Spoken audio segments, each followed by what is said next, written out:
नमस्कार, आपके अपने YouTube चैनल समय की पुकार में मैं ओम कसारा आप सभी दर्शक बंधुओं का हार्दिक स्वागत और अभिनंदन करता हूं।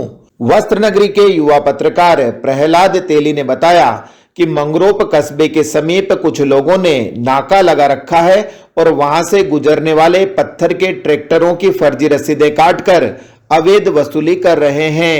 ये मामलो सर, ये अवैध रॉयल्टी काट रहे सर। थाना में रिपोर्ट दर्ज करी, थाना में रिपोर्ट दर्ज नहीं हुई और मारकूट करी यार। एक प्रकाश कीर और ज्ञान जी खटीक और 2-4 जना रोज ये दादागिरी लगा हुआ 360 रुपये ले रहा है, फर्जी पर्ची दे रहा और मारपीट कर धगाधी को करे, ज्यादा करे तो माइनिंग में देवा नतरी दादागिरी लगा रही हो।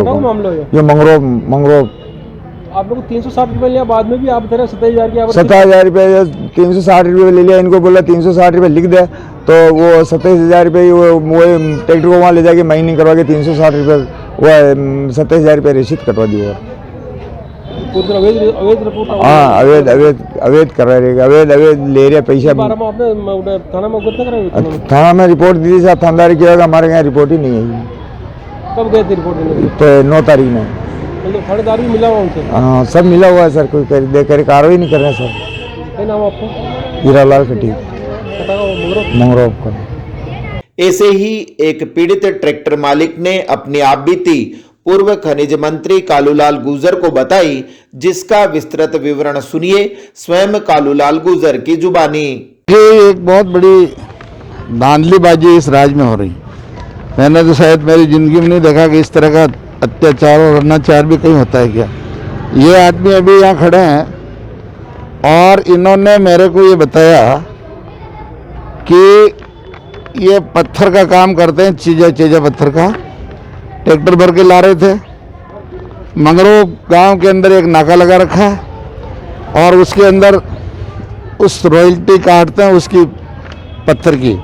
ये रसीद बताइए, इस रसीद के अंदर न तो ट्रैक्टर का नंबर है, ट्रैक्टर है, ट्रक है या बैलगाड़ी है, क्या है इसका भी कोई नाम नहीं है, न इसमें कितने पैसे लिए गए वो कोई अंकित है और न किसी कंपनी का नाम है कि किसने ये रेत काटी। केवल एक प्रकाश कीर के दस्तखत हैं, इस पर ज्ञानचंद खटी के दस्तखत है और केवल इसमें स्वयं किरान वगैरह 5:41 PM 5:41 PM लिखा और रसीद काट। ऐसी रसीद शायद ये फर्जीवाड़े की रसीद है, ऐसा कभी हुआ ही नहीं होगा। ये जब ये शिकायत ये रसीद लेने के बाद जब ट्रैक्टर को आगे ले गए तो वहाँ पे माइनिंग वाले मिले, उन्होंने कहा ये अवैध खनन है और उन्होंने 27,000 की रसीद और काट दी। इन्होंने ये 3,500 रुपये लिए तो इसमें लिखा भी नहीं कि 350 रुपये लिए, लेकिन ये भी नहीं लिखा कि 350 रुपये लिए और उन्होंने 27,000 रुपये ले लिए। मैंने माइनिंग इंजीनियर से कल बात करी, मैंने कहा भैया ये क्या मजाक हो रहा है, क्या इस तरह की रसीदें काटने के लिए कोई अधिकृत है? उन्होंने कहा नहीं है। उन्होंने कहा यह कि बजरी का ठेका जरूर है भिलवाड़ा तहसील के लिए, लेकिन देखा जाए तो अमीरगढ़ तहसील अलग है और मंगरोप उस अमीरगढ़ तहसील में आता है, तो उसके परिवहन में नहीं आते हैं और मान लो आते भी हैं तो भी उसका रवाना जारी होना चाहिए, उसकी रसीद होना चाहिए, ट्रैक्टर नंबर होना चाहिए, उसके समय होना चाहिए, कब तक वो वैलिड रहेगी। ये रसीद काटने वाले कौन होते हैं? और अगर ये अवैध खनन करके ला रहे हैं चाहे लीज एरिया के बाहर से, तो माइनिंग वालों को कार्रवाई करने का अधिकार है। फिर ये जो एक्सेस रॉयल्टी कलेक्शन का जो ठेका, ऐसे ठेकेदारों को पैसा वसूल करने का अधिकार नहीं। इसलिए ये सारे कानून ताक में रखे हुए हैं। कांग्रेस राज में भ्रष्टाचार ही भ्रष्टाचार है, लेकिन ये गरीब आदमी बेचारा कमा नहीं खा सकता, जो अपने छोटा मोटा धंधा करता है उनके साथ ये होता है। और फिर इसके बाद ये अगर पैसा नहीं देते हैं या शिकायत करने चले गए, इन्होंने शिकायत की कि साहब ये पैसे दो तरफ कैसे ले ली, तो इनके साथ जाकर के मारपीट की। इन्होंने मारपीट का मुकदमा दर्ज कराया, थाने में गए, रिपोर्ट दी, थानेदार जी ने मुकदमा दर्ज नहीं किया और आज आपके अखबार में वो स्टेटमेंट दे रहे हैं मेरे पास कोई रिपोर्ट ही नहीं लाया, जबकि ये जीता जागता आदमी आपके सामने खड़ा है। आप पूछ लीजिए इससे, और ये रिपोर्ट भी इन्होंने थाने में दी, उसकी भी कॉपी है।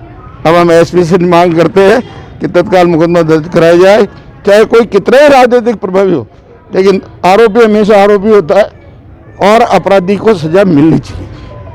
तो इस बुलेटिन में इतना ही।